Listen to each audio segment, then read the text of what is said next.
Baik, baik, baik, baik, baik, baik, baik, baik, baik.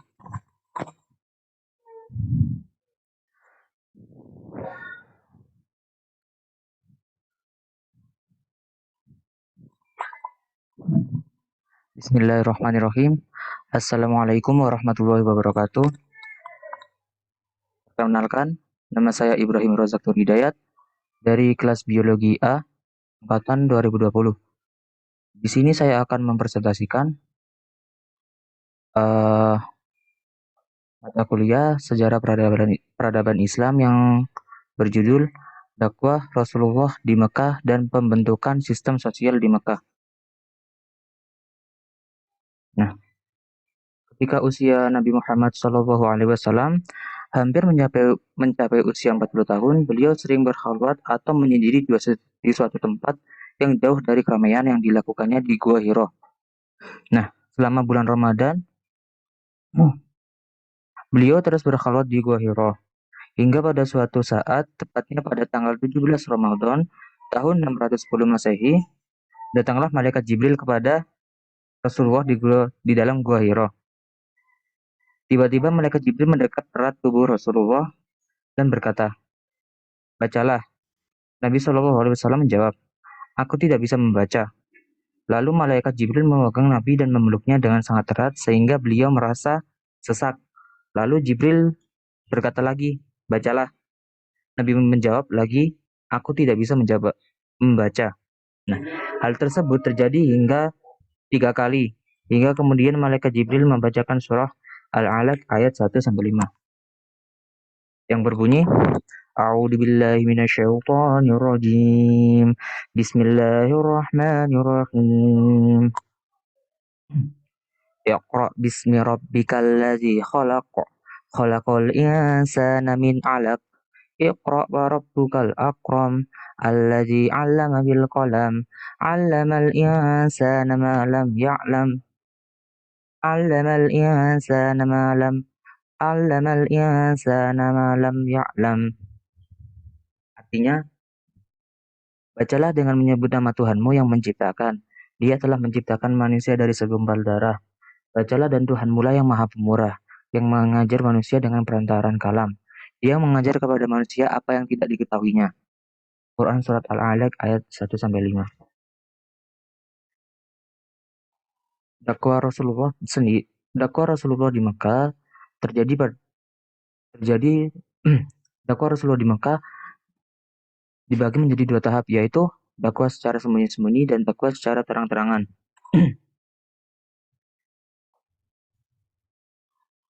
Dakwah secara sembunyi-sembunyi diawali dengan turunnya wahyu kedua, yaitu surah Al-Muddatsir ayat 1-7. Nah, dengan turunnya yang kedua yaitu beliau memulai dakwahnya secara sembunyi-sembunyi dari keluarga terdekatnya, yaitu istrinya Siti Khadijah. Nah, setelah turunnya wahyu pertama di Gua Hiro, Nabi Muhammad telah resmi diangkat oleh Allah Subhanahu wa taala sebagai seorang nabi dan rasul. Namun, peristiwa dan pengalaman pertama kali yang dialami Nabi Muhammad Shallallahu Alaihi Wasallam tersebut membuat beliau gemetar. Beliau bergegas pulang dengan badan gemetaran. Sesampainya di rumah, beliau meminta Khadijah untuk menyelimutinya dan beliau juga menceritakan kejadian yang sangat dahsyat tersebut. Saat beliau tidur, tiba-tiba terdengar bunyi seperti gemerincing suara lonceng yang sangat keras sehingga membuat Nabi Muhammad Shallallahu Alaihi Wasallam kaget. Nah, ketika melihat ke arah langit, tampaklah malaikat Jibril dengan bentuk aslinya yang sangat besar dan tinggi. Kemudian turunlah wahyu yang kedua, yaitu Quran Surat Al-Muddatsir ayat 1-7 yang berbunyi, A'udzu billahi minasyaitonir rajim. Bismillahirrahmanirrahim. Ya ayyuhal muddatsir qum fa'anzir wa rabbaka fakabbir wa thiyabaka fatahhir warrujza fahjur wa la tamnun tastakthir wa li rabbika fasbir. Artinya, hai orang-orang yang berkemul atau berselimut, bangunlah lalu berilah peringatan, dan Tuhanmu agungkanlah, dan pakaianmu bersihkanlah, dan perbuatan dosa tinggalkanlah. Dan janganlah kamu memberi dengan maksud memperoleh balasan yang lebih banyak. Dan untuk memenuhi perintah Tuhanmu, bersabarlah. Nah, setelah turunnya wahyu kedua ini, hati Rasulullah SAW menjadi semakin mantap dan yakin untuk menyampaikan risalah. Lalu mulailah beliau berdakwah secara diam-diam. Dakwah diam-diam ini dilakukan di lingkungan keluarga terdekat beliau, yaitu yang mulai dari istrinya sendiri, yaitu Siti Khadijah. Nah, dengan demikian Khadijah adalah orang pertama yang beragama Islam setelah Nabi Muhammad SAW, sekaligus wanita pertama yang masuk Islam. Lalu Rasulullah mengajak saudara sepupunya yaitu Ali bin Abi Thalib, putra pamannya Abu Thalib yang memang berada dalam pengasuhan beliau. Pada waktu itu, Ali masih usia remaja, namun dia juga dapat menerima ajaran tersebut.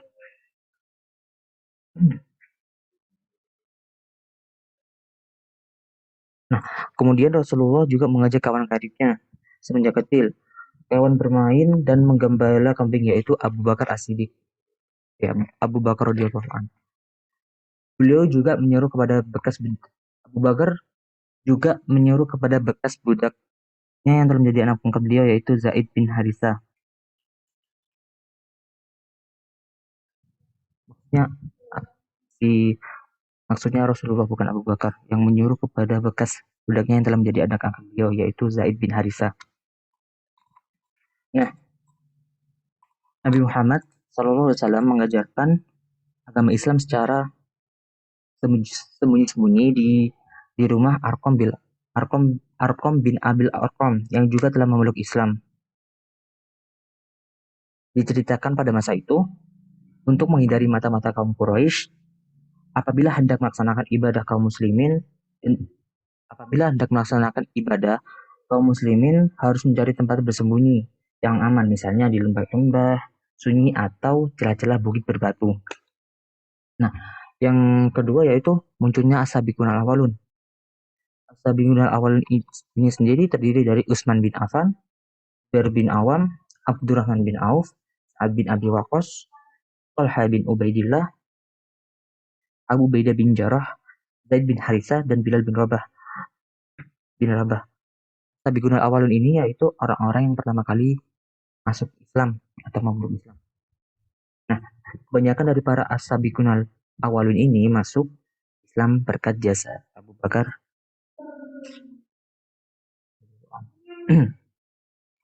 Nah, yang kedua yaitu dakwah secara terang-terangan. Ada 4 poin di sini yaitu turunnya surah Al-Hijr ayat 94 sampai dengan 95.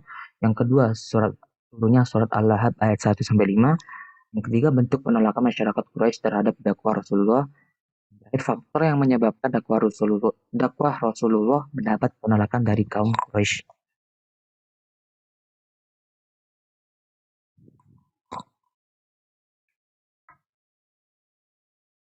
Nah, setelah berdakwah secara sembunyi-sembunyi selama 3 tahun dan telah berhasil membawa beberapa puluh orang penduduk Mekah masuk Islam, Rasulullah mulai mengubah strategi dakwah yang semula dakwah dilakukan secara diam-diam dan rahasia, kemudian dilakukan secara terbuka dan terang-terangan. Strategi dakwah ini diubah setelah turunnya surah Al-Hijr ayat 94 sampai 95 yang memerintahkan Nabi Muhammad SAW berdakwah secara terang-terangan, yang berbunyi A'udzubillahi minasyaitonirrajim fasda' bima tu'maru wa'rid 'anil musyrikin inna kafainakal mustahzi'in, yang artinya maka sampaikanlah secara terang-terangan segala apa yang diperintahkan kepadamu dan berpalinglah dari orang yang musyrik. Sesungguhnya kami memelihara engkau, Muhammad, dari kejahatan orang yang memperolok-olokkan engkau. Quran Surat Al-Hijr ayat 94. Nah, dakwah Rasulullah secara terang-terangan yang pertama yaitu menyuruh kepada seluruh anggota keluarga dekatnya, yaitu Bani Hashim dan Bani Muthalib. Yang kedua yaitu Rasulullah mengumpulkan penduduk Mekah dan sekitar Ka'bah di Bukit Safa. Nah, beliau menyuruh di Bukit Safa kepada kepada orang-orang yang ada di Bukit Safa, "Hai orang-orang Quraisy, bagaimanakah pendapatmu jika aku beritahu kalian bahwa ada seekor kuda keluar dari dalam bukit ini, lalu bermaksud mengubah kamu sekalian? Apakah kalian akan membenarkanku?" "Ya," sahut mereka.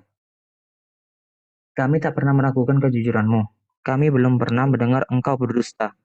Nah, lalu Nabi Muhammad SAW melanjutkan seruannya. "Sesungguhnya aku pemberi peringatan untuk kalian sebelum menghadapi siksa yang pedih." Namun salah seorang paman beliau yaitu namun salah namun salah seorang paman beliau yang merupakan pemuka suku Quraisy, Abu Lahab, tiba-tiba berkata, "Celakalah engkau Muhammad, hanya untuk inikah kamu kumpulkan kami?" Nah, setelah kejadian itu Allah lalu menurunkan firman-Nya, yaitu surat Al-Lahab ayat 1 sampai 5, yang berbunyi, "A'udzubillahi minasyaitonirrajim. Bismillahirrahmanirrahim. Tabbat yada abi lahabin wa tab. Ma aghna anhu ma'luhu wa ma kasab. Sayasla naran dzata lahabin wa imra'atuhu hammalatal hatab. Fi jidha hablum min masad." Yang artinya, binasalah kedua tangan Abu Lahab dan benar-benar binasa dia. Tidaklah berguna baginya hartanya dan apa yang dia usahakan. Dan begitu pula istrinya, pembawa kayu bakar, penyebar fitnah. Di lehernya ada tali dari sabut yang dipintal. Quran Surat Al-Lahab ayat 1-5.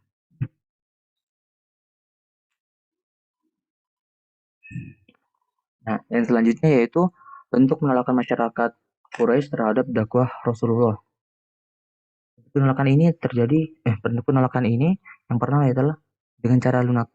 Cara ini dilakukan dengan penyebar propaganda bahwa Nabi Muhammad adalah seorang pembohong, penjahat, dan juga membuat perpecahan di kalangan bangsa Arab dan yang lainnya. Yang kedua yaitu dengan cara semi lunak, yaitu dengan membujuk Nabi Muhammad untuk menghentikan dakwah Islamiyah. Yang ketiga yaitu kasar atau keji, yaitu dengan melakukan penyiksaan atau penganiayaan baik secara fisik maupun non-fisik. Nah, penganiayaan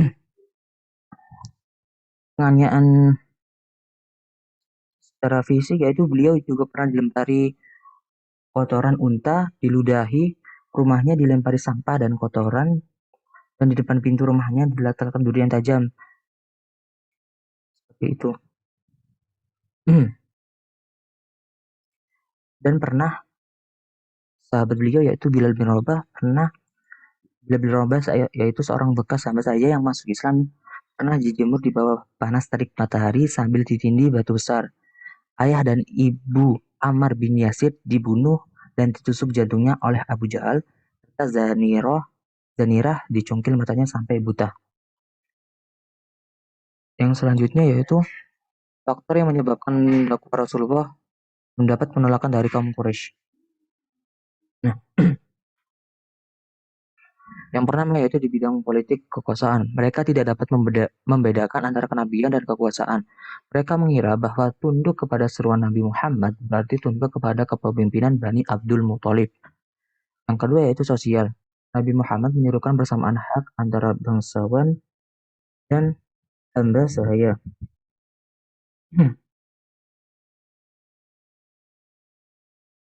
Yang ketiga yaitu agama dan keyakinan. Para pemimpin Quraisy tidak mempercaya ataupun mengakui serta tidak menerima ajaran tentang kebangkitan kembali dan pembalasan di akhirat. Mereka takut akan hari kebangkitan. Nah, dan di agama Islam mengajarkan keyakinan bahwa setelah hari kiamat semua manusia akan dibangkitkan dari kuburnya. Orang yang berbuat baik akan mendapat balasan yang baik, sedangkan yang berbuat buruk akan mendapat siksaan. Nah, kaum Quraisy ini tidak dapat menerima agama yang mengajarkan bahwa manusia akan hidup kembali sesudah mati. Yang keempat yaitu budaya. Taklid kepada nenek moyang adalah kebiasaan yang urat akar pada bangsa Arab, sehingga sangat berat bagi mereka untuk meninggalkan agama nenek moyang dan mengikuti agama Islam. Yang terakhir adalah faktor ekonomi. Pemahat dan penjual pemahat dan penjual patung memandang Islam sebagai penghalang rezeki. Karena dengan datangnya Islam, stok atau kayak orderan patung berhala itu semakin berkurang karena digusurnya berhala itu dan tidak diperbolehkannya menyembah berhala atau patung itu. Padahal pemahat dan atau penjual pemahat atau yang membuat patung itu adalah sebagai salah satu mata pencaharian mereka.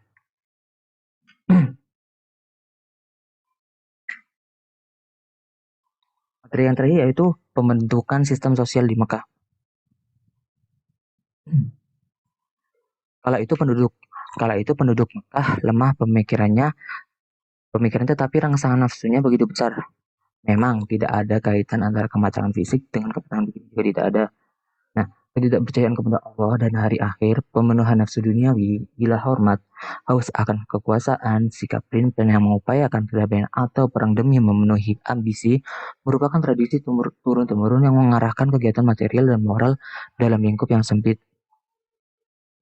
Sesuatu yang terjadi pada Mekah saat itu, yaitu di tengah-tengah situasi kebodohan dan kesesatan, Islam memancarkan cahayanya sedikit demi sedikit, hingga membebaskan seluruh jazirah Arab dari kegelapan. Bahkan Islam menjadikan para pemeluknya sebagai pelita agung yang memberikan penerangan dan bimbingan.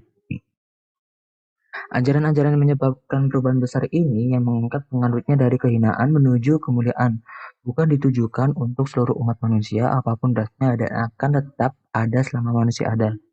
Dan itu, ajaran ini juga menempatkan manusia pada kedudukan terhormat serta memperbaharui hidupnya. Definisinya yaitu sebelum masuk ke kota Mekah, masyarakat di sana banyak yang menyembah berhala, melakukan judi, meminum khamar, lalu menyetarakan gender gitu, terus berjudi dan sebagainya.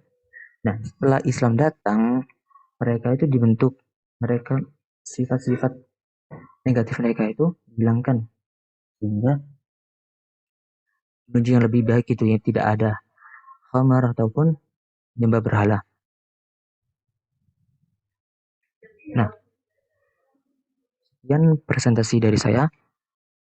Kesimpulan dari presentasi ini adalah dakwah Rasulullah itu dibagi menjadi dua tahap, yaitu secara sembunyi-sembunyi dan secara terang-terangan. Nah, secara sembunyi-sembunyi ini dilakukan selama kurang lebih 3 tahun. Sistem pembentukan sistem sosial di Mekah dilakukan dengan pendekatan melalui masyarakatnya dengan cara berdakwah. Kurang lebihnya kurang lebihnya itu sudah kurang lebihnya itulah presentasi dari saya. Wassalamualaikum warahmatullahi wabarakatuh.